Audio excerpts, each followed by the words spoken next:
Assalamualaikum warahmatullahi wabarakatuh. Selamat pagi dan salam sejahtera untuk kita semua. Yang terhormat Profesor Dr. Peter Mahmud Marzuki SHMS LLM selaku bicara kita pada pagi hari ini. Selamat pagi. Selamat pagi. Selamat pagi rekan-rekan PKPA. Perkenalkan, saya Rahma yang akan bertugas sebagai moderator pada pagi hari ini. Merupakan suatu kehormatan bagi saya untuk dapat memandu PKPA pada pagi hari ini. PKPA pada pagi hari ini mengangkat topik yakni argumentasi hukum atau legal reasoning yang nantinya akan terbagi menjadi dua sesi, yakni sesi pertama pada pukul 8.30 hingga pukul 10. Kemudian sesi kedua pada pukul 10.30 sampai 12. Ini ya. Cek. Wow. Di antara kedua sesi ini akan ada waktu istirahat selama 10 menit, jadi rekan-rekan PKPA jika ingin pergi ke toilet ataupun beristirahat sejenak dapat dilakukan pada pergantian sesi 1 dan sesi 2. Kemudian ada beberapa peraturan yang perlu diperhatikan. Yang pertama, pastikan ponsel Anda dalam keadaan mode hening agar tidak mengganggu jalannya sesi. Kedua, pertanyaan dapat diajukan di sela-sela materi sehingga diskusi dapat dilakukan. Sebelum kita memulai sesi kita pada pagi hari ini, terlebih dahulu mohon izin untuk memperkenalkan pembicara kita yang luar biasa ini, yakni Profesor Dr. Peter Mahmud Marzuki SHMS LLM. Beliau merupakan guru besar Fakultas Hukum Universitas Airlangga dan salah satu akademisi hukum paling berpengaruh di Indonesia, terutama dalam bidang legal research, legal theory, dan legal reasoning. Beliau menyelesaikan pendidikannya yakni sarjana hukum dan magister sains dari Universitas Airlangga, Magister of Law dalam International Business Transaction dari Washington College of Law, American University melalui beasiswa Fulbright, dan menyelesaikan doktor ilmu hukum dari Universitas Erlangga dengan penelitian mendalam tentang fungsi hukum paten dalam ahli teknologi ke Indonesia oleh korporasi transnasional. Selain menjadi akademisi, beliau juga berperan sebagai konsultan hukum dan telah terlibat dalam berbagai kajian hukum di tingkat nasional maupun internasional. Beberapa pencapaiannya di antara lain adalah konsultan Bank Indonesia dalam penyusunan akademik draft untuk regulasi sistem pembayaran dan e-commerce law. Kedua, pembicara di berbagai konferensi internasional termasuk di Utrecht University, Maastricht University, dan University of Washington. Kemudian beliau juga merupakan seorang penulis buku hukum yang menjadi referensi utama di berbagai fakultas hukum, seperti pengantar ilmu hukum, teori hukum, dan penelitian hukum.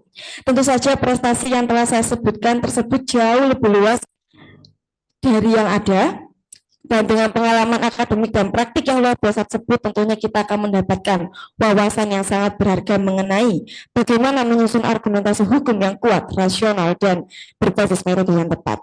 Tanpa berlama-lama lagi, mari kita sambut dengan tepuk tangan yang meriah Profesor Dr. Peter Mahmud Marzuki. Tempat dan waktu saya persilahkan. Wah, terima kasih iklan yang bagus buat saya. Baik, selamat pagi para peserta sekalian. Ini untuk kesekian kalinya saya di sini. Tetapi sebenarnya saya ini bukan orang baru di UWK ini. Sejak berdirinya tahun 81 saya sudah mengajar di sini. Pengantar ilmu hukum. Jadi bukan orang baru, pengantar ilmu hukum saya di sini. Bahkan waktu itu ada 3 orang dari UNER yang di sini. Almarhum Suwoto, Profesor Dr. Suwoto, Pak Isna ini yang sekarang Profesor Isna ini juga pernah jadi guru besar di sini juga ya. Kemudian saya sendiri itu ditugaskan untuk ikut serta membangun UWK ini, Fakultas Hukum. Dan salah satu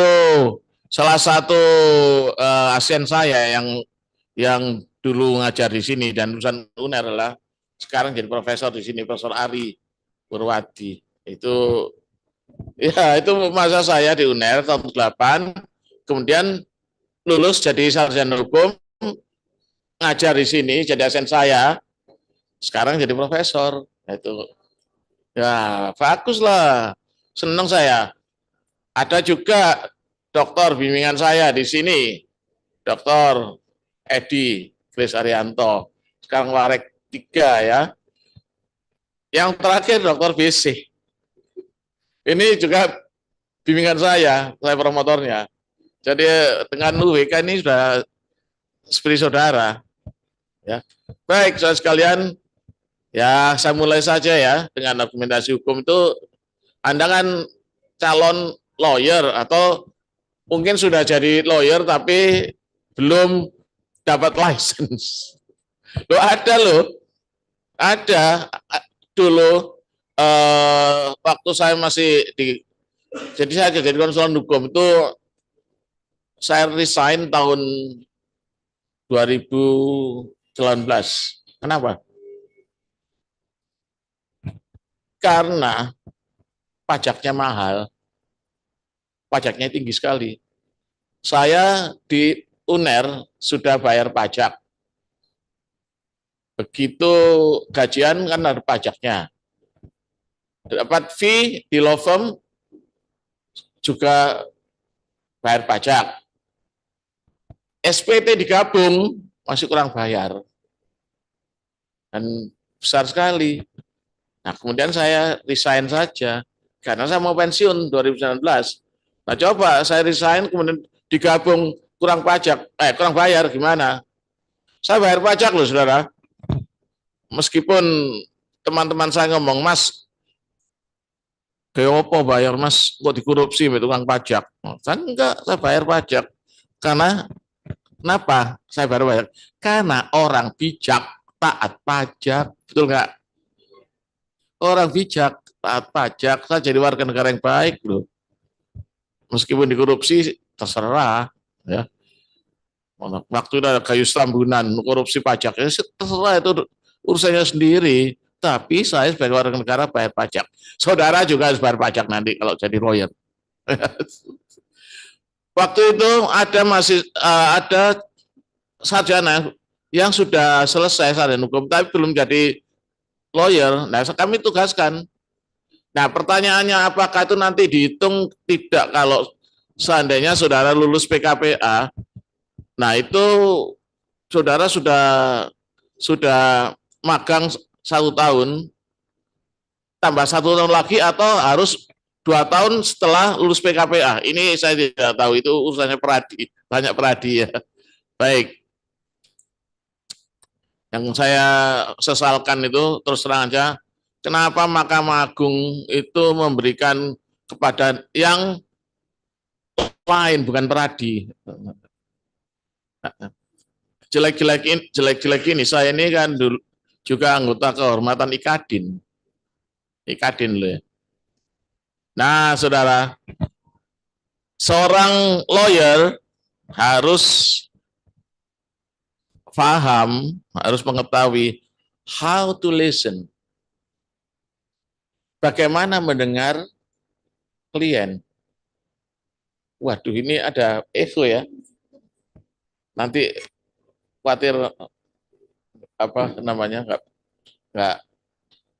nggak bisa nanti kalau direkam nggak jadi masalah kalau itu nggak dimatikan ya. Betul. Jadi how to listen, bagaimana mendengar, ini penting. Pengalaman saya, nah ini saya share pengalaman saja. Kalau ilmu mungkin sudah banyak yang Anda dapatkan. Kalau pengalaman saya, karena saya ini untuk charge itu sifatnya caranya dengan hourly. Gimana? Hourly per jam. Saya ngomong pada ya associate saya, silakan klien itu cerita sebanyak mungkin. Karena waktu itu 1 jam di law firm kami itu pakai dolar waktu itu, $250 per jam. Nah, putar saja argonya. Silakan cerita klien itu. Selama-lamanya nggak apa-apa. Padahal sebenarnya dalam prakteknya, kalau dia cerita cerita yang to the point itu cuma 15 sampai 20 menit. Tetapi kadang-kadang kalian kan ingin mencurahkan seluruh apa isi hatinya. Ini belum tentu. Walaupun dia salah kan nggak nggak pernah mengaku salah ya kan. Dia cerita sampai 2 jam. Ya putar saja argonya. 2 jam. Nah, 250 kali 2 jam $500. Lumayan kan? Mestinya cuma 20 menit 1 jam. Dan catat saja intinya itu apa? Yang relevan, yang tidak relevan ya jangan di. Tapi catat saja. Mungkin klien itu keberatan kalau direkam, mungkin keberatan, ya, mungkin keberatan. Sehingga kita menghargai klien jangan direkam. Catat saja intinya apa. Nanti kalau kurang nanti bisa ke konsultasi. Jadi sebenarnya buatlah klien itu senyaman mungkin, seramah mungkin. Jangan klien disentak-sentak. Ya, jadi how to listen, dengarkan. Nih, tugas psikolog juga mendengarkan, ya, dengarkan. Jadi dengan mencurahkan apa yang dikatakan, Anda dapat poin-poin itu. Dan saya beritahu pada Anda, ya, bahwa musuh paling besar di dalam lawyering adalah klien. Ya, musuh paling besar dalam lawyering adalah klien. Pojokkan sedemikian rupa dengan cara menanyakan sesuatu how to integrate supaya klien itu tidak berdaya. Kadang-kadang menutupi segala hal. Kalau kita tahu, sudah terbuka semuanya, kita tahu di mana kelemahan klien, nah itu kita lapisi. Ini teknis saja. How to listen dan how to interrogate. Nah, bertanya. Nah, bertanya ini kadang-kadang ada kan pertanyaannya nggak standar. Kadang-kadang klien itu sudah datang dengan apa namanya pikiran yang ada skim. Nah, nanti kalau saya tanya ini nanti jawabnya begini, ditanya ini jawabnya begini. Tetapi tolong ditanya yang pertanyaan nggak standar. Ya. Nah, kalau pertanyaan tidak standar dia nggak bisa mengelak kan. Nah, di situ Anda akan menemukan kebenaran. Kebenaran yang saya tidak mengatakan kebenaran material, ya itu kan dalam hukum acara pidana kebenaran material. Ya saya lebih suka menggunakan kebenaran yang substansial. Kebenaran yang substansial. Substantive truth. Bukan material truth. Substantive truth, kebenaran yang substansial. Karena kadang-kadang kebenaran formal dan kebenaran material tidak substansial. Ada kalanya begitu. Tidak substansial. Secara material begini. How to give opinion. Bagaimana berpendapat. Nah, tentunya berpendapat ini harus didasarkan kepada apa? Ketentuan-ketentuan perundang-undangan, tapi juga prinsip-prinsip hukum. Maaf, ini yang jarang terjadi. Kebanyakan orang yang menengok perundang-undangan. Sekarang saya tanya, kalau saudara menghadapi suatu perkara, dan perkara itu sumbernya surat edaran Mahkamah Agung. Ini contoh konkret. Surat edaran Mahkamah Agung nomor 3 tahun 2023 kalau nggak salah, yang melarang, intinya melarang, kalau saya salah cek, kalau nggak salah, yang melarang adanya perkawinan beda agama. Pengadilan melarang untuk menetapkan atau mengabulkan permohonan pengadilan perkawinan beda agama. Kalau tidak salah, coba saudara cek nanti. Setelah ada Mahkamah Agung itu kan tidak ada menimbang, mengingat, kan tidak ada. Lalu dasarnya apa?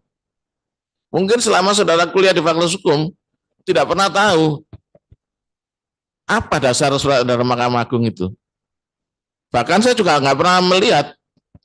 Tapi ketika saya masih mahasiswa,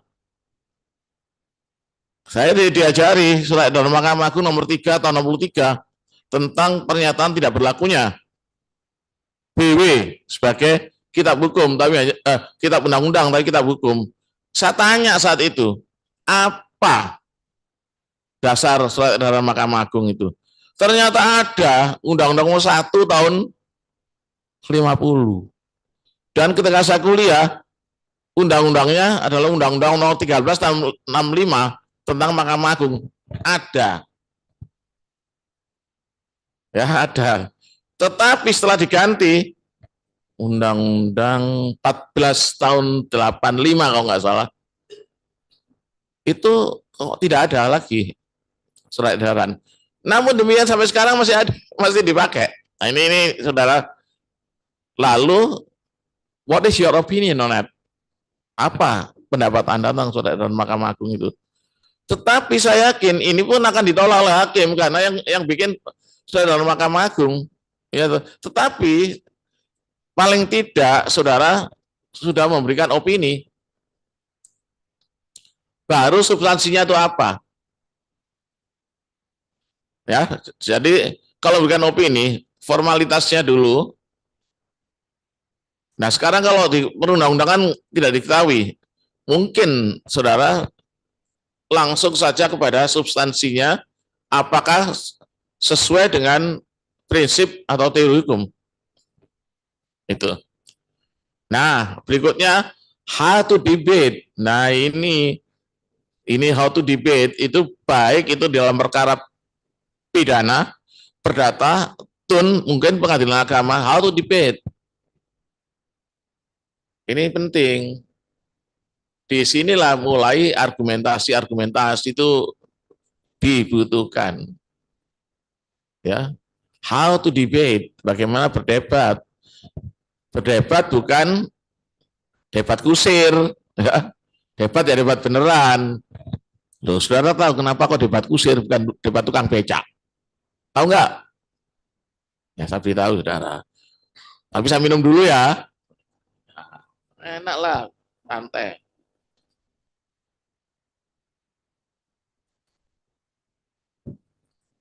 Segar. Orang Malaysia ngomong segar. Jadi, mengapa kok debat yang nggak karu-karuan disebut debat kusir? Tahu nggak? Pernah tahu nggak ceritanya? Sudah tahu ya? Belum? Saya ceritain saudara, ini bonus sudah ikut PKPA di itu semua ini. Ya. Saudara pernah dengar nama Haji Agus Salim nggak? Pernah ya? Haji Agus Salim adalah seorang diplomat ulung. Kalau dia salah Menteri Luar Negeri pertama di Indonesia. Orangnya hebat. Berapa bahasa beliau bisa? Saya cuma bisa 5 bahasa asing. Nah, beliau lebih dari itu, 48 bahasa. Saya punya 5 bahasa asing. Bahasa Belanda, bahasa saya masih anak-anak, Inggris, Prancis, Jerman, dan Latin. Nah, beliau 48 bahasa. Loh, ketika beliau di Yogyakarta, naik andong. Tahu andong nggak? Udah pernah ke Jogja? Naik andong. Naik andong. Kudanya itu kentut. Nah, kata Haji Agus Salim, Pak Kusir, kudanya ini masuk angin. Bukan Pak Haji, itu keluar angin. Nah, inilah debat kusir mulai. Ya, kok bukan debat tukang becak? Ya, karena di Jogja, seandainya di Surabaya, mungkin tukang becaknya yang kentut, saudara ya. Oke, how to debate, bagaimana saudara berdebat. Ini penting. Jangan debat kusir. Oh, debat kusir, wah repot lah. Itu pengadilan debat kusir diusir. Ya kan? Oleh hakim ya. Lalu hakimnya diajak debat, ya, tambah gak karuan ini. Ya, yang mulia salah loh. Hakim dituding-tuding gitu ya. Ya jangan saudara contempt of court loh itu, ya contempt of court itu. Oh hakim itu kurang ajar, apalagi di pisui poyene Surabaya. Hakim jan jangkrik. Udah jangan. How to debate with the legal argument, argumen yang benar. Saya masih ingat ya, satu perdebatan yang sangat menarik. Tahun 73 ada seorang terdakwa namanya Robi Cahyadi. Dia dituduh melakukan penyelundupan mobil mewah. Mobil mewah itu habis dipakai conference, kalau nggak salah konferensi KTT barangkali, itu mobilnya diselundupkan oleh Robi Cahyadi. Kemudian dia diminta pendapatnya oleh jaksa. Saudara Robi, ya Pak, saudara tahu jarak antara Jakarta Bogor, tahu Pak, berapa kilo? Sekitar 42 kilo. Baik, saudara tahu jarak antara Bogor dan Bogor Jakarta? Ya 42 kilo, Pak. Jadi, yang mulia, kata jaksa, perkara ini dibolak-balik sama. Jakarta Bogor 42 kilo, Bogor Jakarta 42 kilo. Lawyernya Ciam Jukiam saat itu. Saya ingat, Ciam Jukiam. Lawyer bagus tuh. Saudara Robi, saudara tahu kalender? Tahu Pak? Dari Januari ke Desember berapa lama? 12 bulan Pak. Dari Desember ke Januari 1 bulan Pak. Yang mulia, tidak bisa dibolak-balik sekali satu. Bagus kan? Perdebatan yang sangat bagus kan?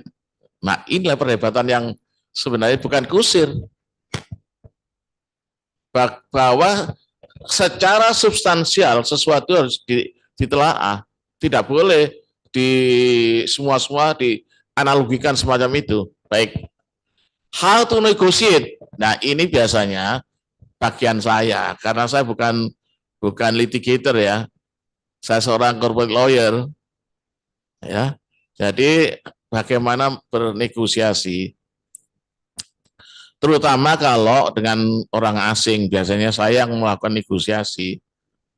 Dan ini, ya saya katakan, Anda harus kalau dengan orang asing, Anda harus berani percaya diri. Jangan sampai kita itu tunduk seolah-olah orang Indonesia itu apa ya, nggak ngerti itu. Saya tantang orang asingnya. Bahkan sampai malam, nah mereka ngantuk kan. Nah, stop, oke, kalau stop, tolong klausula ini diterima. Kan enak kan? Ya, saya biasa melayan saudara, nonton wayang semalam suntuk. Jadi kalau waktu jadi mahasiswa juga di konferensi malam hari saya memimpin sidang salor sampai jam 2 malam supaya yang lain ngantuk, sehingga putusannya itu pasti dakdok saya terima. Nah ini orang asing juga gitu.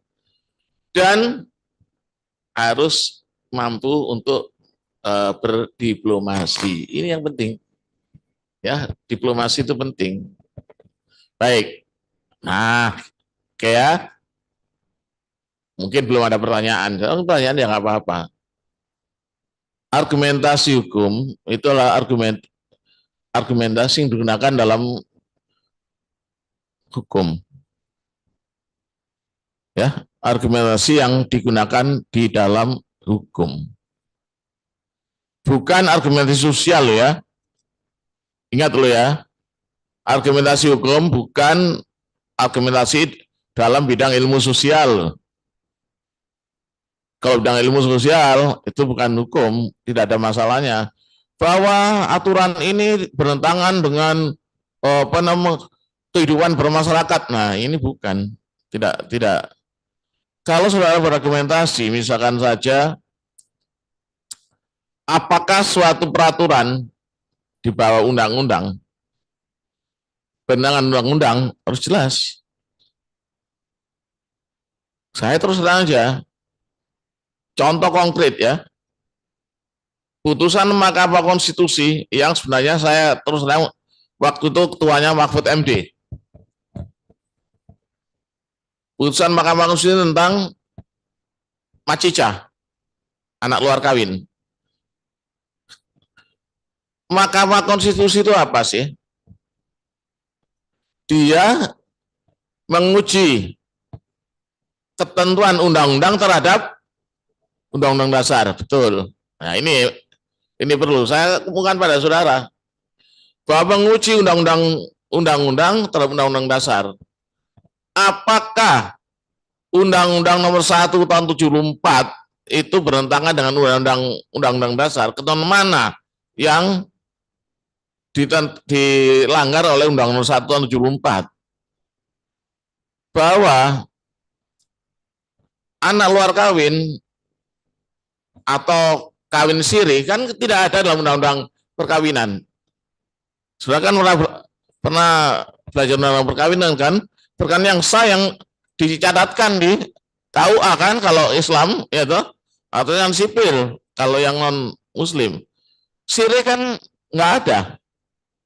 Sehingga kalau dia siri punya anak misalnya atau luar kawin punya anak, nah kalau luar kawin kumul kebo ya kan namanya. Bahasa Indonesia tahu ya istilah kumul kebo. Nah kalau kumul kebo anaknya itu apa namanya? Gudel. Lu anak kebo kan gudel, iya toh? Betul ya, anak kebo kan gudel ya, orang Jawa tahu. Anak kuda, anak jaran, ayo. Lo ini belum, iya toh? Anak sapi, pedet, loreng, besok gede dari banteng, itu PDIP.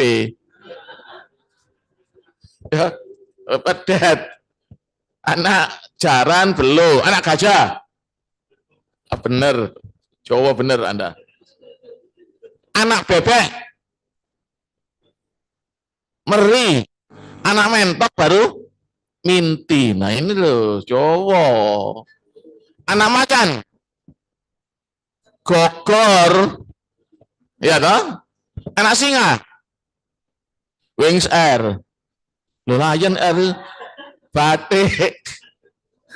Wah itu mulai gladra ini sudah ya. Tidak karuan. Oke lah saudara jangan tegang. Sekarang balik kali ya. Nikah siri itu ada nggak dalam undang-undang perkawinan? Nggak ada tuh. Berarti anaknya bukan anak si bapak, betul ya? Oleh Mahkamah Konstitusi Mahfud MD waktu itu dinyatakan bahwa bertentangan dengan undang-undang dasar. Pasal mana? Pasal mana yang dipakai? Nah, ini jelas sekali bahwa Mahkamah Konstitusi kadang-kadang ya ini masalah ketatanegaraan, saudara. Saya ngomong pada teman-teman bagian HTN, tolong diluruskan lah hal-hal semacam ini. Ini rusak negeri ini. Tapi saya kan nggak bicara masalah politik, ya masalah hukumnya. Ya itu. Jadi argumentasi digunakan dalam hukum bukan masalah kalau yang digunakan itu kalau kemanusiaan yang dengan beradab. Ada lagi kasus. Saya ini orang yang terus saja bukan apa-apa ya. Saya ini aliran naturalis. Sehingga sebagai aliran naturalis, saya berpendapat bahwa orang yang saya tidak setuju dengan ganti kelamin. Ya. Karena biarkanlah dia seorang. Nah, lalu LGBT gimana? Ya silakan kalau LGBT, tapi jangan disahkan. Jadi perkawinan pria dengan pria. Loh, gimana pria dengan pria mau disahkan? Ini mau angkar atau pedang-pedangan atau pendung-pendungan, Saudara. Sekarang kalau DPR dan Presiden sudah keblinger mensahkan perkawinan sejenis, bisa nggak diuji oleh Mahkamah Konstitusi? Ketentuan apa yang dilanggar? Ketua pasal mana undang-undang dasar yang dilanggar? Ya enggak. Ya toh? Tetapi saya terus menentang LGBT silakan kalau dia mau apa, ini kan hak asasi manusia ya, bahwa dia tidak boleh dimusuhi. LGBT itu ada kok, tidak boleh dimusuhi, itu human rights. Tetapi jangan disahkan, ya, perkawinan LGBT disahkan, jangan. Kalau LGBT silakan, itu eksis loh ya, eksis ada. Jangan LGBT dimusuhi, kayak sama nyebrang ke Suramadu, hancurkan LGBT. Lo gimana itu, makhluk Tuhan lo itu, ya makhluk Tuhan. LGBT apa dimusuhi, ya janganlah. Mereka punya hak untuk hidup. Lalu hak untuk melakukan hubungan apa, pendung-pendungan, ya silakan pendung-pendungan sendiri, jangan disahkan. Pendung-pendungan kok disahkan, ya nggak benar. Lalu pertanyaannya, perkawinan apa? Nah, ini hakikat perkawinan adalah salah satu adalah prokreasi. Prokreasi. Ini argumen saya. Prokreasi atau memberikan keturunan, bukan seks. Bukan pursuit of happiness kata Amerika, bukan. Ya mudah-mudahan Trump ini mengembalikan lagi Amerika yang sudah tahun 2015 yang mengakui perkawinan LGBT itu. Saya ada kasusnya. Itu misalnya aturan apa yang bisa dilanggar? Nah ini kalau LGBT. Saya terus terang aja, ada kasus tahun 73. Kasusnya satu namanya Iwan Rubianto Iskandar. Dia habis operasi kelamin di Singapura, di Kandang Kerbau. Namanya Kandang Kerbau Maternity Hospital di Singapura. Dia dari pria pria menjadi wanita, ingin mengajukan perubahan status dari pria ke wanita. Wah, perdebatan sengit. Akhirnya hakimnya, si Tinjak kalau nggak salah, hakimnya mengabulkan demi kemanusiaan yang adil dan beradab. Nah ini bukan hukum loh. Ya, bukan hukum. Saya nggak setuju karena memang secara hukum alam Tuhan ciptakan pria dan wanita, Adam dan Hawa. Adam and Eve, bukan Adam and Steve. Ya, Adam and Eve, not Adam and Steve. Itu kalau saya mau di kuliah di tempat lain bahasa Inggris. Ya. Loh, di negara-negara yang membolehkan perkawinan begitu di Belanda, loh, enggak salah, saya I'm naturalist karena. Ya. Oke. Dan argumen itu dikemukakan dalam persidangan. Ya, dalam persidangan. Dalam rangka pembuktian. Nah, kalau dalam perdata, pembuktian ada pada siapa? Dalam hukum perdata, pembuktian ada pada siapa? Penggugat. Kalau di dalam hukum pidana, jaksa, penuntut umum. Sekarang PT UN, ya penggugat. Betul ya? Penggugat. Jadi pembuktian ini. Karena itu lalu kalau saudara sebagai lawyernya tergugat harus membuat counter evidence, apa, bukti yang melawan. Nah, saya katakan tadi masih ingat omongan saya bahwa bukti yang bukti material, formil dan material belum tentu substansial. Sekarang akta otentik, akta notaris mempunyai alat bukti apa? Kekuatan bukti yang sempurna, betul ya? Selama tidak dibuktikan sebaliknya dianggap sempurna. Tetapi, nah dalam acara perdata ini alat pembuktian formal kan. Tetapi apakah itu substansial? Apakah yang dimuat itu secara substantif benar? Disinilah sebenarnya kita harus bongkar semuanya. Itu ya dengan argumentasi hukum. Nah, ada dua sebenarnya tujuan argumentasi hukum. Mempengaruhi pandangan pihak lawan, ya. Nah, kita harus mengecoh. Nah, nanti caranya mengecoh saya ajari, ya. Caranya mengecoh saya ajari. Jadi mempengaruhi pandangan pihak lawan, sekaligus meyakinkan hakim, ya, sekaligus meyakinkan hakim. Hakim harus yakin. Ini yang sulit ya. Di dalam hukum acara pidana KUHP ya mungkin tahun ini, mungkin loh ya, tahun ini ada KUHP baru. Tahun ini, dugaan saya. Mengapa saya menduga demikian? Karena tahun depan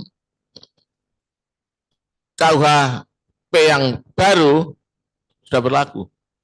Ya, KUHP kan yang baru itu Undang-Undang Nomor 1 tahun 2023 berlaku 3 tahun sejak diundangkan. Kapan diundangkan? 2 Januari 2023. Sehingga 2 Januari 2026 sudah mulai berlaku.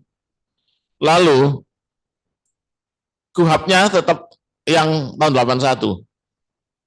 Apakah match? Ini kita tunggu. Karena itu dugaan saya tahun ini dia prioritas untuk disahkan KUHP ini. Ya. Nah, tetapi apapun KUHP-nya di dalam hukum acara pidana bahwa keyakinan hakim itu memegang peran penting. Ya kan? Bahwa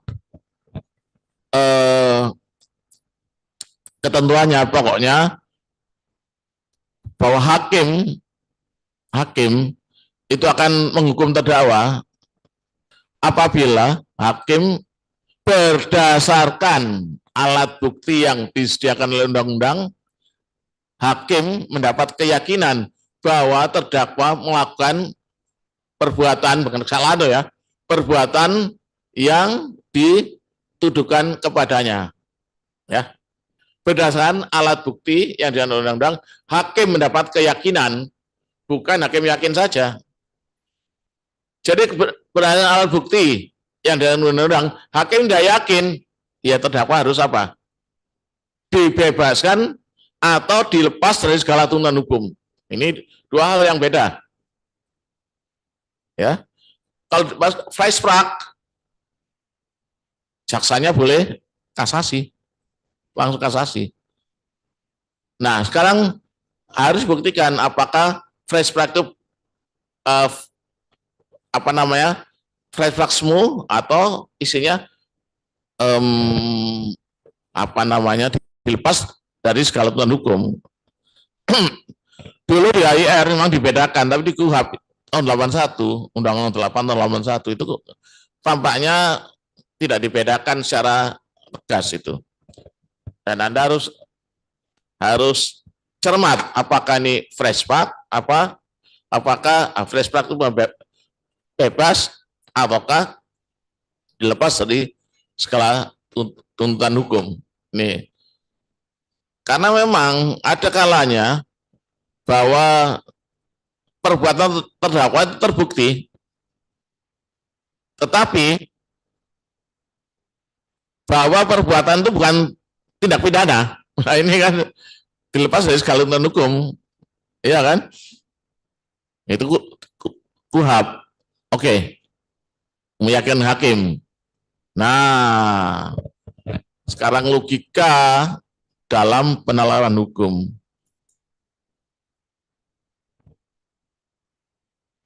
Ya, dalam logika, dalam argumentasi hukum tidaklah cukup kalau suatu argumen hanya masuk akal saja. Ya. Karena logik belum tentu benar. Logik belum tentu benar. Loh, kok bisa begitu? Loh, iya. Nah, logika itu bisa di set up kok. Logik belum tentu benar. Ya, logik itu belum tentu benar bahwa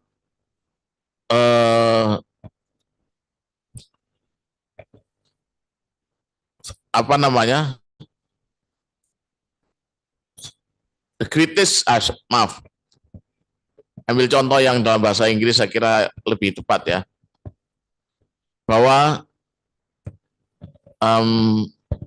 happiness, misalnya, happiness is the end of life. Bahasa Inggris ya. Happiness is the end of life. A sama dengan B. Ya. Happiness is the end of life. The end of life is death. Betul ya? Happiness is death. Logik ya? Happiness is the end of life. Is it right? Correct. The end of life is death. Exactly. Happiness is death. No. Logic belum tentu benar. Di sinilah fallacy itu bermain sebenarnya. Permainan fallacy ada di situ. Apa benar? Happiness is death. Dulu guyonan saya itu masih SMA ya. Setengah mati kan sama dengan setengah hidup. Ya kan? Setengah mati kan sama dengan setengah hidup. Kalikan 2. Mati sama dengan hidup. Permainan matematika yang begini, apa benar? Nah, itu saya kembangkan hal yang semacam ini untuk ya apa namanya yang masuk akal. Kadang-kadang ya dengan fallacy caranya supaya untuk mengecoh pihak lawan, Nah itu, ya, nah mungkin di tengah boleh nggak di tengah begini mereka bertanya, lah silakan kalau saudara memang mau bertanya ya nggak apa-apa, bukan, silakan kalau ada pertanyaan. Kalau enggak ya saya lanjutkan dulu. Ya, enak kan? Santai saudara. Santai. Saudara sudah dengar pentung-pentungan segala itu kan santai. Anggar.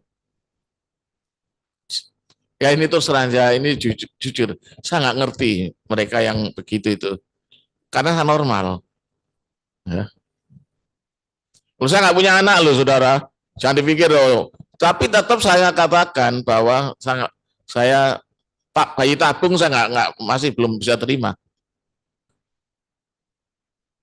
Karena kalau saya nggak punya anak, itu Tuhan memang nggak berikan anak pada ada maksud yang lebih dalam, lebih dari itu. Teman-teman, Pit, kamu kan punya uang, kamu bisa beli tabung.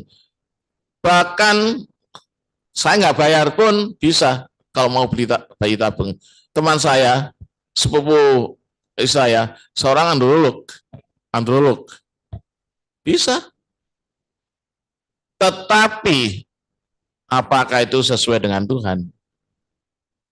Sesuai dengan kehendak Tuhan? Enggak lebih baik begini aja, saya happy kok. Tapi bukan happiness is dead, saudara ya. Ya. Nah, suatu argumentasi hukum harus benar-benar jelas. Harus jelas. Harus jelas. Argumentasi hukum harus benar jelas. Ya, nanti gimana? Akan dengan logika berpikir yang jelas, harus mengacu pada silogisme. Nah, inilah silogisme. Siapa pertama kali yang mengumumkan silogisme?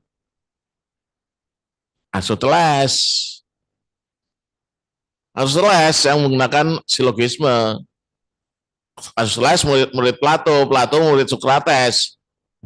Tapi ada orang yang saya tidak suka, mungkin sudah pernah dengar, namanya René Descartes. Orang Indonesia menyebut Descartes. Tapi orang Perancis, René Descartes, dia katakan cogito ergo sum, karena saya berpikir saya ada. Wah, ini abad pencerahan Eropa yang tidak mengakui ada eksistensi Tuhan. Nah, karena ada Tuhan saya ada, kalau saya, bukan karena berpikir. Ya. Nah, akan dengan logika berpikir yang jelas, hukum harus mengacu pada silogisme. Maaf, boleh saya terima ya?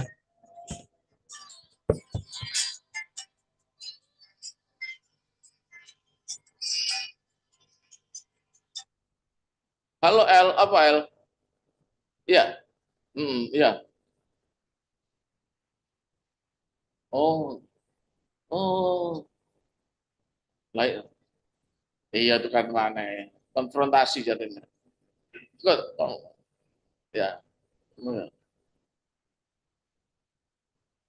Oh iya, ya bisa. Ya, ya.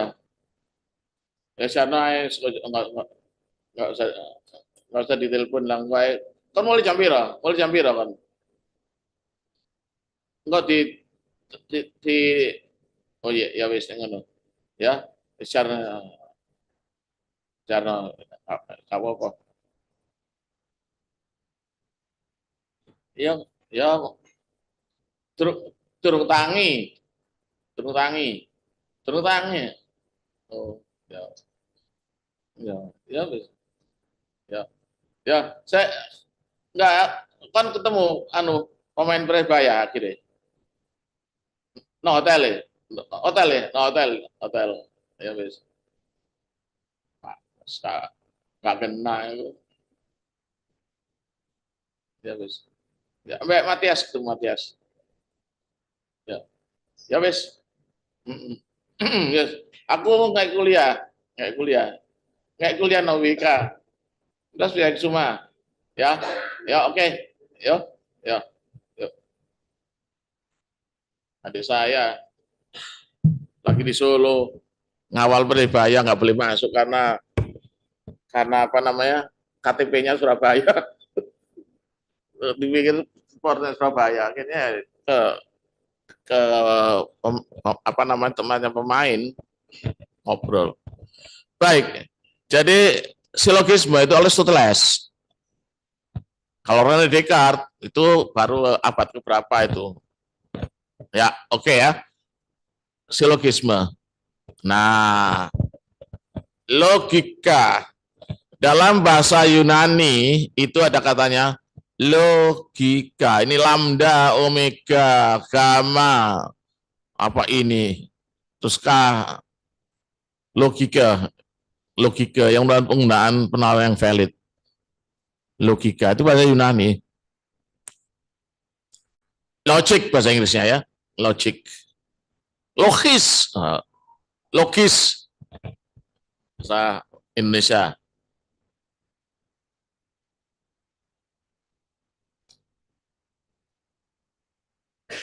Itu biasanya di dalam apa pembicaraan akademik ada pemikiran yang deduktif, deduktif. Ya, deduktif itu lalu dari umum ke khusus. Loh, apa itu? Dari umum ke khusus itu apa? Tapi sebenarnya itu premis mayor dan premis minor. Terus konklusi. Karena premis mayor dan premis minor. Terus konklusi. conclusion. Nah, ini logika namanya. Ya kalau kita mau jujur, A sama dengan B sama dengan C, A sama dengan C. Masih ingat ya? Aljabar. Aljabar, wah lupa. Loh, saya ini pelajaran SMP, sampai sekarang ya masih ingat lah. Ya, oh segitiga gimana loh. Sekarang saya tanya, kalau di UNER, yang kita terima di Fakultas Hukum, itu yang matematikanya bagus dan Inggrisnya bagus. Loh kok matematika? Nah ini logika. Matematika itu logika formil. Ya logika. Matematika itu logika formil. Jadi kalau matematikanya nggak bagus, logikanya ya nggak bagus. Ya standar lah matematikanya. Jangan A sama dengan B sama dengan C, nggak bisa. Dalam Kakoras, ya masih ingat lah. Apa ini kuadrat, jumlah kuadrat sikunya sama dengan kuadrat sisi miringnya. Loh itu kan A kuadrat plus B kuadrat sama dengan C kuadrat. Loh, itu kita pakai nanti di dalam argumen, ya. Seperti tadi saya katakan, adakah dalam Undang-Undang Dasar ketentuan yang menyatakan bahwa kawin sirih itu bertentangan dengan ketentuan Undang-Undang Dasar? Kan nggak ada. Tetapi kawin sirih oleh Mahkamah Konstitusi bahwa ketentuan ini, dan akhirnya Majija dapat warisan dari Murdiono. Kan sebenarnya logiknya di mana itu? Ya, logikanya di mana? Baik, kita lanjutkan ya. Semua manusia mati. Pakai nama Sokrates saja lah, jangan nama orang, nanti bisa digugat nanti. Semua manusia mati. Ya, saya pernah bikin contoh, saudara ya, waktu mengajar nilai hukum. Misalnya di S2 itu, UNER, Yanto mengambil HP. Ada orang yang namanya Yanto. Akhirnya, loh, Prof, nama saya Yanto. Ya, saya ganti Suarez. Suarez. Akhirnya si Yanto ini tahu, minta penetapan di Pengadilan Negeri Surabaya, diganti namanya Suarez Yanto. Sampai sekarang dia lawyer kalau nggak salah. Suarez, karena Suarez itu waktu itu ikut Liverpool, ya. Luis Suarez, lo masih ingat saudara yang Luis Suarez ya, yang dari Uruguay itu, Luis Suarez itu, ganti Suarez. Terus saya ini penggemar Liverpool, jadi saya tahu persis Liverpool itu gimana. Liverpool, nah sekarang bagus, top loh Liverpool, betul ya? Siapa yang Liverpool? Ayo angkat tangan sama-sama saya. Dulu saya Milan. Milan, waduh, Bepo. Baik, semua manusia mati. Sokrates adalah manusia. Sokrates mati. Betul ya? Logik toh. Ini primus mayornya. Jadi primus mayor menunjukkan sesuatu yang umum. Nah, orang mengatakan dari umum ke khusus, kan gitu. Sokrates adalah khusus. Konklusinya Sokrates mati, betul ya? Jadi ini silogisme banyak. Nah, tadi coba balik lagi. Happiness is the end of life, betul ya? The end of life is death. Happiness is death. Nah, itu logic, right? No. ini yang silogisme inilah yang kadang-kadang kita pakai untuk policy, dan itu untuk mengecoh, baik mengecoh pihak lawan maupun mengecoh hakim. Kadang-kadang hakim kan perlu dikecoh supaya putusannya berpihak pada kita, betul ya? Lawyer kan, lawyer itu apa sih semboyannya? Maju tak gentar, membela yang bayar. Nah, sekarang saya tanya pada saudara, seandainya Anda jadi lawyer, ya, kemudian terdakwa ini mengaku, ini kasus pembunuhan, terdakwa ini mengaku bahwa dia yang memang membunuh, confidential pada Anda. Tetapi jaksa tidak punya alat bukti untuk membuktikan. Sekarang pertanyaannya, apakah saudara tetap membela bahwa dia tidak bersalah, tidak melakukan itu? Atau Anda ngomong pada hakim, iya Pak Hakim, ayo, saudara lawyer lo ya, apa? Ya saudara harus mengatakan kalau selama jaksa tidak bisa dapat membuktikan, ya katakan tidak terbukti. Iya toh? Dan hakim saya kira juga akan membebaskan meskipun dia bersalah, mengaku.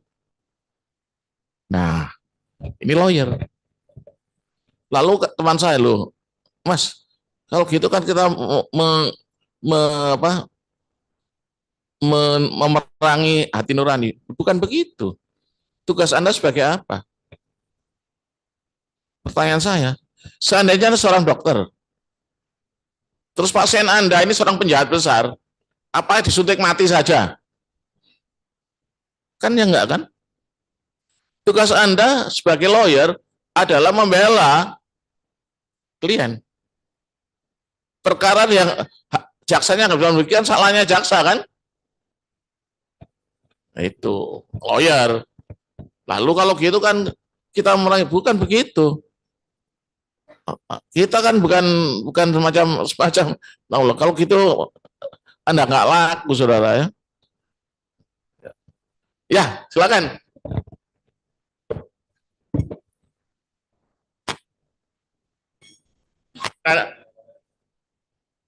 Ada halo.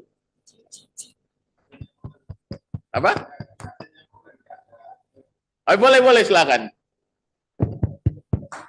Baguslah. Ini kan hidup jadinya ya. Ya, silakan komen.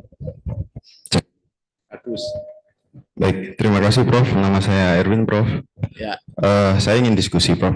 Termasuk contoh tadi yang Prof katakan kan juga menarik ya, terkait dengan pengakuan. Pengakuan itu kan sebenarnya bukan satu-satunya alat bukti gitu. Keterangan sekarang bukan pengakuan ya, dalam KUHP 125 keterangan terdakwa. Ya.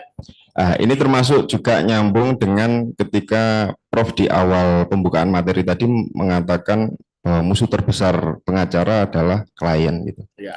Nah, saya mencoba untuk memahami kalimat-kalimat Prof itu tadi itu.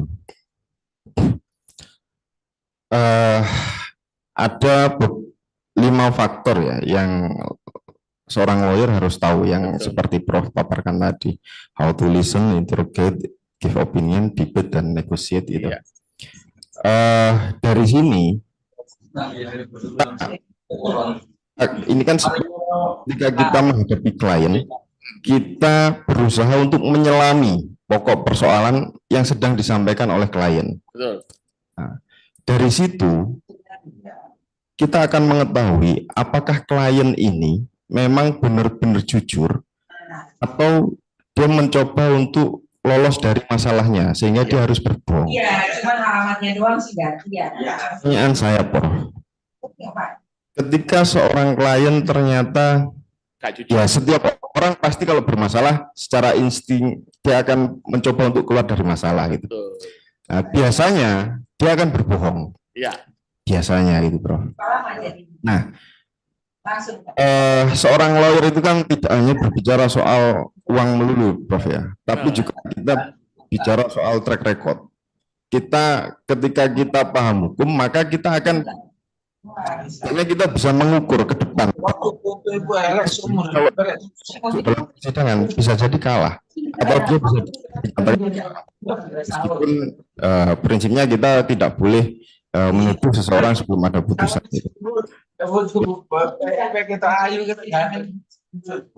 Menurut Prof, ketika seorang klien ini berbohong, dan kita bisa mengukur apakah selayaknya seorang klien ini kita terima untuk menjadi klien kita.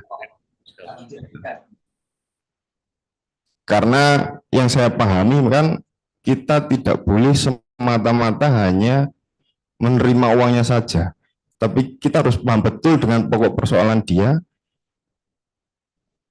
tapi kita juga harus memikirkan juga track record kita nanti gitu. Ya. Terima kasih, Prof. Ini pertanyaan bagus ya. Jadi bagaimana kita bisa sampai pada pengakuan confidential tadi? Itu kan karena kelihayan kita, iya kan? Kelihayan kita untuk mengulik atau membongkar yang benar-benar secara substansial sampai klien itu mengaku, iya Pak, saya membunuh, kan gitu misalnya. Nah, ya. Itu kelihayan kita supaya sampai dia nggak bisa berbohong lagi. Nah, pertanyaannya sekarang, kita ini kan membela dari tuduhan, betul ya? Nah, kalau nggak dituduh, kalau dia nggak bisa membuktikan gimana? Jaksanya nggak bisa membuktikan.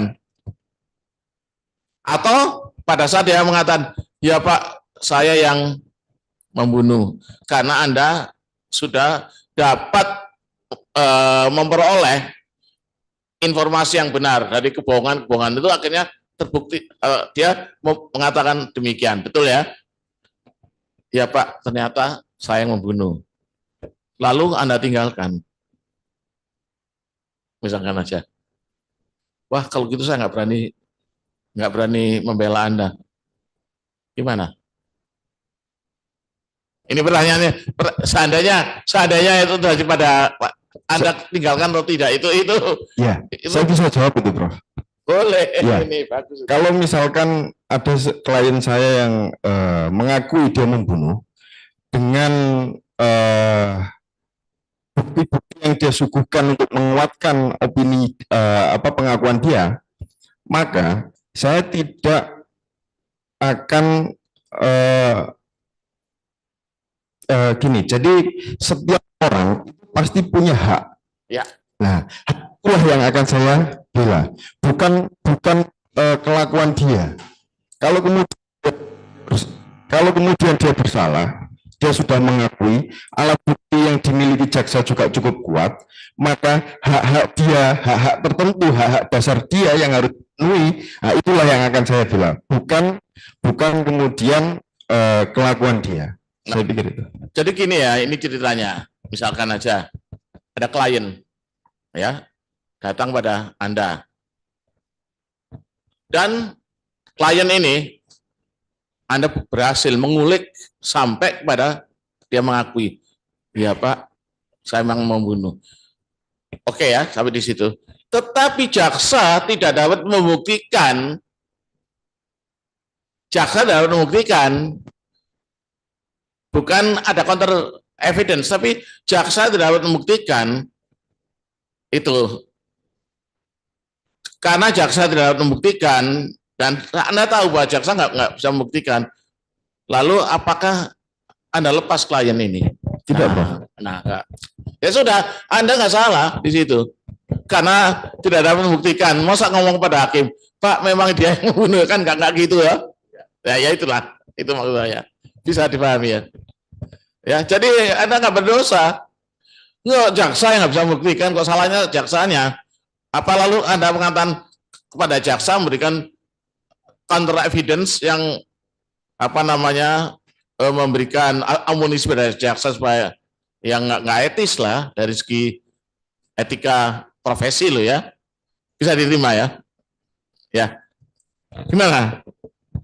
Itu, tapi bagus nggak contoh ini?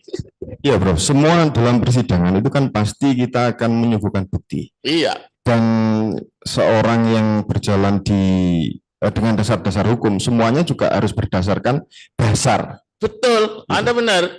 Betul. Jadi ketika dia bebas, dia bersalah, dia tidak bersalah, atau dia mungkin onslah, semua juga harus berdasarkan bukti. Betul, benar. Jadi tadi jaksanya tidak bisa membuktikan, ya kan? Apa Anda salah? Ya enggak kan? Ya sudah.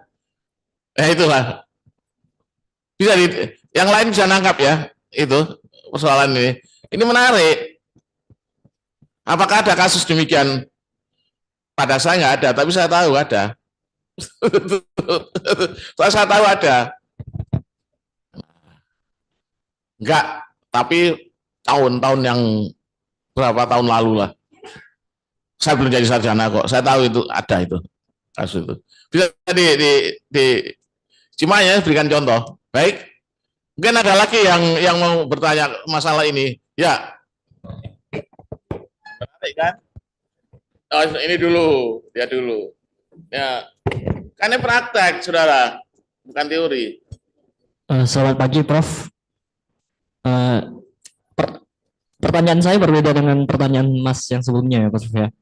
Saya hanya ingin mengetahui apakah argumentasi hukum yang berdasarkan pada norma moral dapat diterima di pengadilan. Maksudnya, apakah argumentasi yang menjelaskan pada norma moral itu bisa dipertimbangkan dibanding dengan argumentasi yang berlandaskan hukum positif. Soalnya hal-hal yang bersifat moral itu lebih subjektif dan bervariasi antar individu atau budaya gitu. Terima kasih, Prof. sebelumnya. Baguslah ini pertanyaan ya. Saya jawab saja.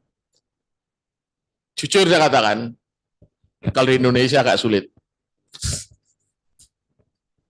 Bukan agak sulit-sulit. Karena hakim Indonesia pada mayoritas positivistis. Tetapi, ya ini walaupun saya nggak setuju ya dengan kasus yang Vivian Rubianti Iskandar tadi, itu kan nggak ada dasar hukumnya. Ketika Iwan Rubianto Iskandar setelah melakukan operasi ganti kelamin di Singapura, dia minta penetapan ganti status dari pria menjadi wanita. Nah, hakim yang mengadili tidak menemukan aturan hukum yang demikian di dalam hukum positif, kalau menurut Anda. Juga di dalam hukum kebiasaan. Ya. Ini kan permohonan, bukan sengketa ya. Ingat loh, ini permohonan, bukan sengketa. Jadi hakim itu menolak atau mengabulkan permohonan. Lalu lawyernya, Ciam Jukiam lagi, lawyernya. Hebat memang ini. Ciam Jukiam mengutarakan, lalu orang ini statusnya gimana? Secara fisik sudah wanita, tapi secara status masih pria. Karena orang ini mau kawin dengan seorang pria, kan nggak boleh tidak dengan pria. Waktu itu ada undang-undang perkawinan loh, tapi udah nggak boleh toh tidak dengan pria. Lalu perlu perubahan status. Nah, di situ lalu kemanusiaan yang adil dan beradab tadi diajukan sebagai argumentasi dan dikabulkan oleh Hakim Sitinjak. Sehingga Iwan Rubianto Iskandar resmi menjadi wanita dengan nama Vivian Rubianti Iskandar. Beberapa tahun lalu masih tinggal di Australia, apakah sekarang masih ada atau tidak ada yang. Dan itu jadi presiden ketika Durce, pernah dengar enggak? Durce Gamalama minta izin di Pengadilan Negeri Surabaya setelah operasi kelamin di Dr. Sutomo. Di sini loh bisa. Tapi jangan, saya nggak nganjurkan Anda operasi kelamin ya, saudara ya. Terimalah apa adanya, sudah. Itu pemberian Tuhan yang paling baik. Jadi itu bisa, yang saya tahu. Tapi jangan harap hakim Indonesia itu tidak positivistis. Nah, ini pengalaman saya. Jadi pembimbing disertasi ya, atau menguji disertasi. Selalu dikatakan belum ada undang-undangnya. Loh, apakah selalu harus ada undang-undang? Ya, saya beritahu saudara ya, negeri Belanda atau Belanda tidak punya undang-undang IT. Tetapi apakah transaksi elektronik tidak dapat diselesaikan oleh Belanda? Dapat dengan menggunakan apa? Ya, analogi, komputer data boleh tak? Analogi ataupun logika. Nih. Apalagi di Belanda sekarang hukum acaranya tidak dirinci alat buktinya. Apa saja boleh jadi alat bukti. Ini di Belanda. Gimana? Bisa diterima?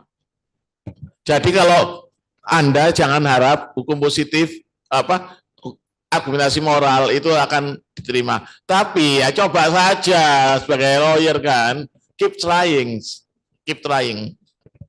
Gimana? Ya, silakan dulu. Ada ya. Baik Prof, terima kasih atas jawabannya. Tapi memang benar ya Mas Prof. Ketika saya membaca surat tuntutan, surat argumentasi hukum dari luar negeri dan saya bandingkan dengan Indonesia ini hampir semua argumentasinya sama. Template banget gitu ya. Template ya, betul, Anda betul. Ketika saya melihat argumentasi hukum di luar negeri, terutama mungkin di Belanda dan Jerman, dan memang hampir semua tidak menyentuh argumentasi satu harus berdasarkan undang-undang pasal ini itu enggak sama sekali. Malahan dia lebih memasukkan pendapat ini John Locke, pendapat ini, argumentasi ini. Jadi sangat jauh dengan apa yang tertulis gitu. Betul. Ya.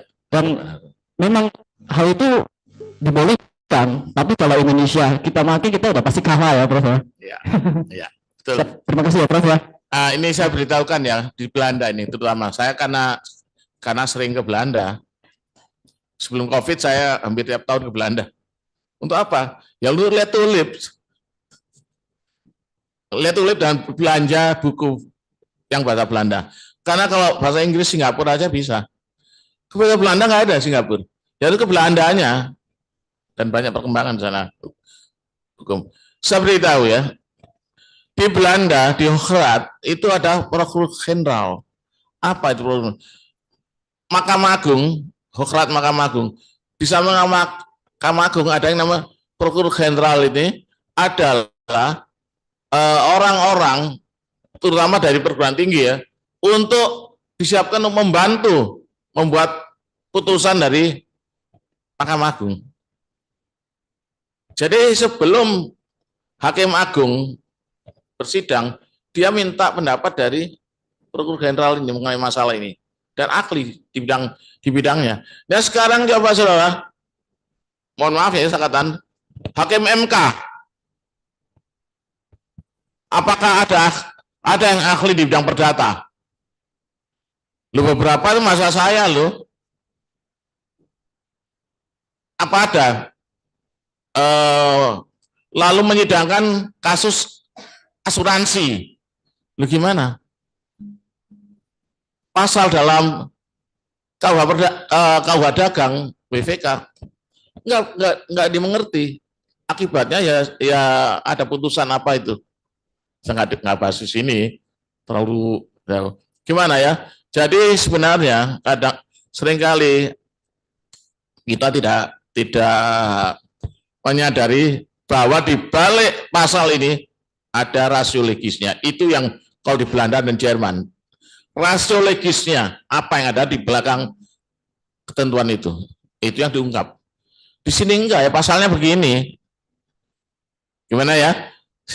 Selanjutnya tadi yang belakang tadi. Ada yang angkat tangan tadi? Atau sudah terjawab, jadi nggak jadi? Ada? Ah, itu tuh. Yang silakan. Enak lah gini nih. Mereka sepuas-puasnya ada. Silakan. Apa enggak? Siapa? Silakan. Saya Prof.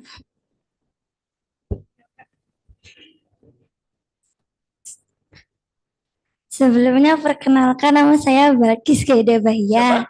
Balkis Gaida Bahia. Baik. Balkis. Balkis. Iya, Balkis. Oh, baik itu orang Lombok. Balkis.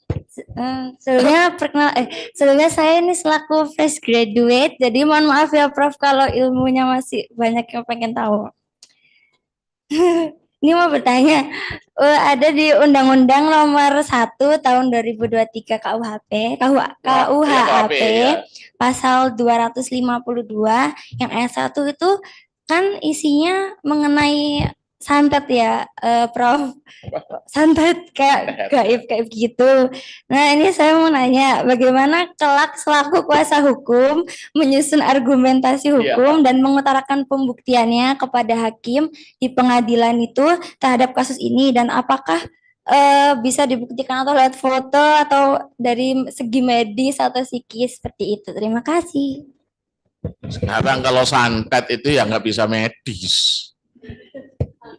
Ya, ini kejadian sungguh, saudara, teman saya, yang kemudian dia jadi seorang pejabat tinggi, dia sakit, perutnya sakit, kemudian, lah teman-teman dokter kan juga banyak, teman-teman dokter tanya, loh, nggak ada apa-apa, tidak ada masalah. Tahu-tahu, nah dia pergi ke dukun, dengan namanya orang Jawa, dikeluarkan dari perutnya itu silet, apa namanya, silet, dan dari, mohon maaf, dari duburnya benang. Lalu itu gimana? Secara medis nggak bisa dibuktikan. Nah, saya waktu itu berdebat dengan Muladi, almarhum Profesor Muladi, ahli hukum pidana. Loh, Mas, oh, santet kedribono ke KUHP itu. Loh, iki anu, Peter. Wah, pokoknya dia bertahan. Saya terus aja tidak happy dengan itu. Lah kalau ditanya gimana cara nyantet. Lalu sekarang gini, kalau seorang terdakwa, misalkan aja ya, apa benar atau tidak nanti ya, nanti itu apa begitu ya. Misalkan saja itu benar ketentuan itu, kalau ada seorang terdakwa dituduh mencuri lewat tuyul, gimana tuyul dijadikan saksi? Itu kalau tuyulnya datang, saya yakin hakimnya juga lari. Betul ya. Coba dibaca benar-benar. Seingat saya, kata Muladi, Peter, itu gini loh. Kalau ada tukang santet, melakukan santet, itu yang bisa dipidana. Katanya begitu. Tapi apapun, kalau saya nggak setuju. Nah, kalau saya nggak setuju, bagaimana saya bisa menerangkan pada Anda. Tapi bahwa kalau contoh saya tadi, dengan tuyul, dengan belorong, misalnya orang Jawa ada belorong, babi ngepet, gimana cara membuktikannya? Nah, terdakwa suruh buktikan. Maaf, jaksanya suruh buktikan, panggil tuyul yang jadi saksi. Gimana? Ya enggak, karena itu kadang-kadang itu kita ini aneh-aneh, ya aneh-aneh. Sesuatu yang coba bayangkan saja, saya nggak setuju juga. Kumpul kebo itu kan masalah pribadi, ya tuh, masuk di KUHP. Kumpul kebo, walaupun itu dari aduan dan yang tetap saja tidak tidak masuk akal. Itu sesuatu yang sifatnya privat. Jadi yang namanya pemerintah ini, karena itu fakta, kalau mau menghancurkan suatu negara, hancurkan fakultas hukumnya. Hancurkan fakultas kedokterannya. 2 itu cukup. Kenapa? Kalau mahasiswa kedokteran nggak bisa melakukan praktek sebagai dokter, banyak orang sakit dan mati. Kalau mahasiswa hukum tidak bisa praktek sebagai sarjana hukum, tapi menjadi sarjana sosial, legal, habis negara itu. Habis. Sehingga muncul macam-macam tadi itu, santet masuk KUHP, tidak dapat memisahkan antara hubungan yang sifatnya privat rechtelijk dengan publik rechtelijk, kumul kebo dipidana, meskipun delik aduan, itu kan kompromi saja. Ya inilah, tidak dapat memisahkan antara agama. Ya, coba perkawinan beda agama, surat edaran Mahkamah Agung melarang, pengadilan mau mengabulkan penetapan Nah, ini kan aneh. Ada apa kok masuk ranah privat sih? Ini yang saya heran di negeri ini, karena sarjana hukum yang dihasilkan oleh mayoritas fakultas hukum itu bukan sarjana hukum, sarjana sosial-legal. Baiklah, maaf ya, saya nggak bisa jawab karena saya nggak ngerti tentang magic. Saya yang bisa lagu Magic Woman, lagunya Santana pada tahun 70-an itu. Black Magic Woman itu. Oke. Ada yang belakang, ya. Sudah tadi. Enggak yang belakang. Oh iya ada belakang. Sama-sama baju putihnya. Nah ini. Silakan. Ya, Pak. Nah inilah tertawa gini kan sehat. Silakan.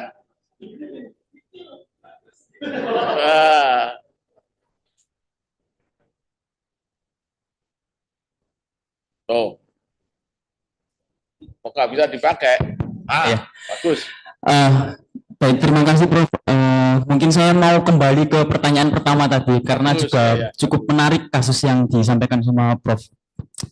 Jadi kan yang dikatakan tadi kan jika jaksa tidak dapat membuktikan Betul. sehingga kasus itu tidak terungkap kebenarannya, Ya. maka pengacara tidak bersalah, kan seperti itu Prof. Nggak salah. Nggak bersalah. Namun gimana kalau misal di lain waktu atau lain tahun ternyata bukti-bukti yang tidak dapat dimunculkan itu ternyata muncul, Prof. Misal dibuktikan oleh netizen atau mungkin dibuktikan oleh orang lain pada mungkin 5 tahun ke depan dan sebagainya. Nah itu apakah pengacara itu bisa juga terseret ketika bukti itu muncul? Karena memang di lain sisi kode etik profesi itu kan advokat harus bersikap satria, jujur dalam mempertahankan keadilan dan kebenaran. Seperti itu, Prof. Ya. Lalu mungkin yang kedua tadi juga cukup menarik terkait persoalan privat yang Ya. seharusnya negara tidak perlu mencampur adukan seperti itu. Nah, gimana tentang LGBT yang Prof juga sendiri menolaknya? Itu kan bukankah juga masalah privat seperti itu, Prof? Bagus. Terima kasih. Yang kedua saya jawab dulu ya. LGBT kalau dia melakukan hubungan seks silakan, tetapi kalau diformalkan jadi disahkan kawin, lah ini bukan masalah privat, ini masalah hukum alam di sini. Salah satu tujuan perkawinan apa sih? Prokreasi. Apa mungkin yang sejenis melakukan prokreasi? Kan nggak mungkin. Tujuan esensial perkawinan di samping bukan seks loh ya, tapi prokreasi, menurunkan. Nah itu aja saya. Kalau dia melakukan pendukung sendiri di luar hukum ya silakan. Itu saya secara kemanusiaan silakan. Karena itu definisi saya nggak menyoal itu. Yang saya soal adalah kalau itu disahkan sebagai kawin, karena salah satu perkawinan esensinya tuh bukan masalah yang sifatnya privat rechtelijk, katakanlah ya, tetapi ada tujuan yang prokreasi. Itu secara alamiah demikian. Itu sudah dulu. Kalau mau dibantah ini dulu, nanti yang berikutnya. Artinya dalam hal ini hukum tidak bisa untuk mengesahkan, juga tidak bisa untuk melarang gitu, Bro. Atau gimana? Oh betul, yang terakhir, nggak melarang untuk melakukan itu, nggak boleh. Itu masalah privat. Tapi kalau mengesahkan bertentangan dengan hukum alam, itu aja. Jadi kan gini ya, saya ini penganutnya Thomas Aquinas. Nah, ini saya filsafat sedikit ya. Thomas Aquinas membagi hukum menjadi 4. Lex eterna. Eternal law, itu yang tahu Tuhan, Allah. Lex divina. Nah, lex divina itu di kitab suci. Bisa kita lihat. Ya, kitab suci apa saja, tapi karena Thomas Aquinas seorang uskup, ya. Jadi kitab suci bagi dia adalah perjanjian lama dan perjanjian baru. Ini belum ada Martin Luther ya. Ini abad ke-13. Martin Luther abad ke-16, jadi dia Katolik pasti. Ya. Kemudian lex divina, lex naturalis. Nah, ini lex naturalis hukum alam, ini penjabaran dari lex divina tadi. Nah, baru lex humana. Lex humana hukum manusia yang dijabarkan dari lex naturalis, jadi nggak boleh bertentangan, itu loh. Jadi kalau perkawinan, pengesahan perkawinan homoseksual bertentangan kan dengan hukum alam, bertentangan. Pergantian kelamin bertentangan dengan hukum alam nggak? Kalau menurut saya bertentangan. Bayi tabung, kalau menurut saya belum berani, ya. Nggak berani, iman saya nggak membolehkan. Aku ada pendeta yang Pak Peter, saya ya iman Anda, tapi iman saya nggak berani. Terus saja bayi tabung. Nah ini hukum alam ya, LGBT tadi. Yang kedua, apakah netizen dan lain-lain itu hukum? Kan bukan toh. Dan kalau diajukan kedua kalinya nebis ini idem loh, nggak boleh kan? Itu lebih baik, itu lebih baik daripada kejadian di Amerika. Ini kasus nyata.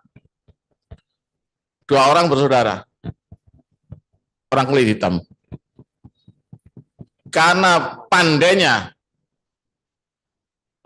public prosecutor di situ, sehingga seluruh juri menyatakan pidana mati. Dead. 12 juri menyatakan dead, mati. Ya. Lama kemudian dia di kursi listrik, 2 orang bersaudara. Ya, ini kejadian 5 tahun kemudian kalau nggak salah ada pengakuan bahwa dialah yang membunuh orang itu. Gimana mengembalikan dua nyawa ini? Dan memang terbukti ya, lebih baik yang saya ceritakan daripada kejadian benar nih. Itu sebabnya sejak dulu saya menentang pidana mati. Karena nggak bisa mengembalikan nyawa orang. Itu baru terjadi abad ini. Abad 21 ini. Belum lagi abad-abad lalu. Berapa banyak bahwa ternyata yang melakukan adalah bukan yang sudah dieksekusi ini. Ini. Gimana, puas? Cukup, Prof. Ya, baik. Terima kasih. Sudah?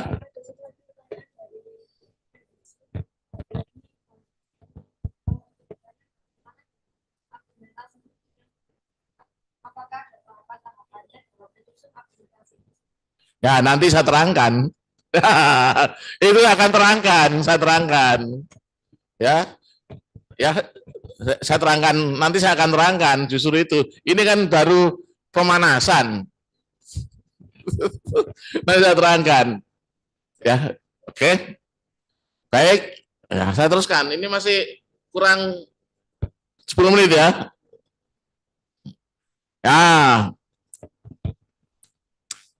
silogisme hukum, premis mayornya biasanya menyatakan aturan bersifat umum.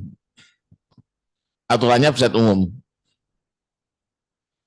Jadi dalam organisasi hukum, hal itu biasanya beraturan hukum. Ya, biasanya aturan hukum. Nah, sekarang begini. Menurut DW, bahwa mereka yang disebut cukup umur loh ya, jangan mengatakan dewasa, karena BW itu mengatakan minderjarig itu bukan dewasa. Dewasa itu bukan istilah hukum.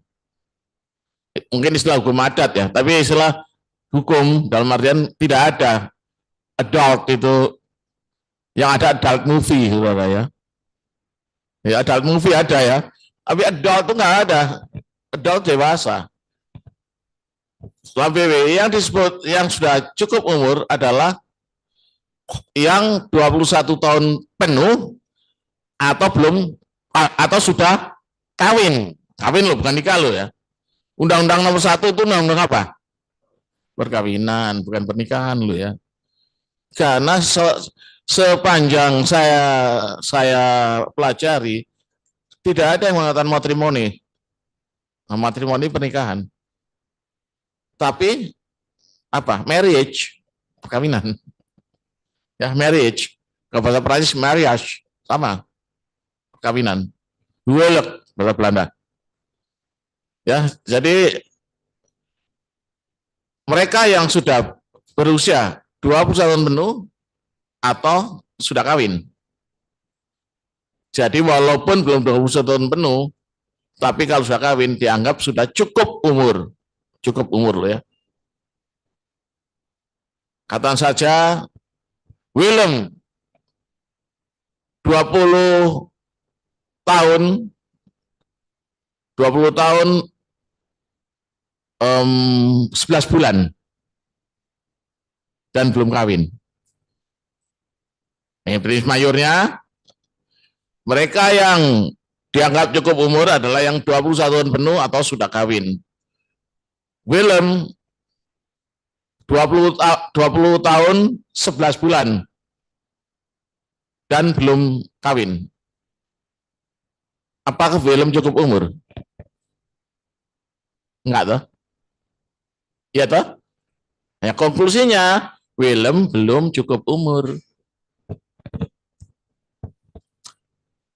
Nah, Richard 20 tahun 21 tahun kurang 1 hari. Kurang 1 hari. Apakah Richard cukup umur? Belum cukup umur. Nah, lalu malam hari jam 00.01 Richard baru cukup umur, iya kan? Keesokan harinya itu premis mayor dan premis minor. Wah, ini saya tak action saudara ya. Action ini. Action kan? Loh, bukan Pak Prabowo saja yang bisa gitu saudara ya. Saya juga bisa. Ayo. Jadi premis minor berupa pernyataan mengenai seorang atau suatu benda, sekelompok atau semua orang atau benda atau suatu kejadian tertentu. Dalam argumentasi hukum, hal itu disebut fakta. Fakta. Ya, di fakta. Nah, itu nanti nyusun argumentasinya gimana? Ada pertanyaan tadi. Itu. Jadi, premis mayor aturan, premis minor fakta. Nah, ini kebenaran koherensi. Apakah fakta ini sesuai dengan aturan tersebut? 362 KUHP yang masih berlaku, atau nanti pasal yang yang baru KUHP yang baru pasal berapa? Pasal 62 KUHP. Barang siapa mengambil suatu barang milik orang lain dengan maksud memilikinya sendiri secara melawan hukum, dipidana karena pencurian selama-lamanya 5 tahun penjara. Nah, ini ada seorang yang namanya Suarez tadi mengambil HP seorang menjual rokok ketika ditinggal pergi. Nah, pertanyaannya, apakah tindakan Suarez itu adalah pencurian? Nah, premis mayornya adalah 362 KUHP. Premis minornya, Suarez mengambil HP seorang menjual rokok ketika ditinggal pergi. Konklusinya, apakah tindakan Suarez ini adalah pencurian? Ini nanti sekitar itu nanti dalam menyusun argumentasi hukum. Jadi temukan dulu. Nah, persoalannya dalam hukum pidana ya, gimana kalau aturan hukumnya tidak diketemukan dan perbuatannya itu memang ada. Nah, inilah disebut dalam dulu HIR onslag van alle rechtsvervolging, dilepas dari segala tuntutan hukum. Dulu HIR ya, dulu. Apakah masih ada dalam KUHP nanti yang akan datang? Saya belum tahu ya, belum membacanya juga, rancangannya aja belum membaca ya. Jadi bahwa ada premis mayor, dan premis mayornya itu aturan hukum. Nah, pertanyaannya di sini, apakah aturan hukumnya undang-undang seperti pertanyaan tadi? Kalau positivisme, nah sekarang kita lihat, kalau pidana, ya harus karena asas nullum delictum, betul ya? Dimanapun hukum pidana adalah menganut asas legalitas. Nah, tapi di KUHP yang baru ini, nah ini ada juga hukum tidak tertulis diakomodir di situ, betul ya, saudara Bilkis sudah membaca itu. Ada hukum tidak tertulis juga diakomodir di KUHP yang baru. Iya toh? Ada ya? Ya, itu tolong dipelajari lah, itu terus saja saya tidak happy dengan hal semacam itu. Tapi kan saya bukan orang hukum pidana. Tetapi secara dari segi ilmu hukum nggak betul kalau yang namanya asas nullum delictum. Nah, kalau kita mau jujur, nullum delictum, nulla, puna, sine, pravea, lege, punali, lex, lege itu lex, undang-undang. Kecuali kalau asas ini sine jure. Nah, jure itu hukum. Ini bahasa Latin loh ya. Kalau itu sine jure, tidak ada sine jure, sine lege di mana-mana. Bahasa Inggris juga gitu. Nullum crimen sine lege. Nah, itu hukum positif. Selalu hukum positif kalau pidana. Tetapi KUHP yang baru ini mengakomodir hukum tidak tertulis yang masih hidup kalau nggak salah, atau hukum adat yang masih hidup. Itu yang jadi worry kita, ya. Nah, kalau di dalam bukan pidana, bisa saja yang namanya aturan hukum itu aturan hukum tidak tertulis. Bisa saja, ya. Tetapi kalau dikonfrontir, maaf, waduh, jadi batuk saya. Hukum tertulis dan hukum tidak tertulis, biasanya hakim memilih hukum positif. Nah, ini karena ya pengadilan kita nih, hakim kita itu positivistis. Ini jam 10.30, apa tidak sebaiknya kita istirahat dulu? Anda kan pengen minum kopi juga kan? Saya juga. Saya serahkan kembali. Saya minum dulu. Yuk, silakan. Oh ya. Cek. Oke, baik rekan-rekan, sebentar kita akan istirahat sejenak 10 menit. Rekan-rekan dapat beristirahat sejenak dan menggunakan fasilitas yang ada. Dan kita akan kembali lagi pada pukul 10.40. Ya. Oke. Oke, 10.45. Diurti 5 menit. Oke, silakan. Mereka yang minum kopi panasan masih. Baik, Pak.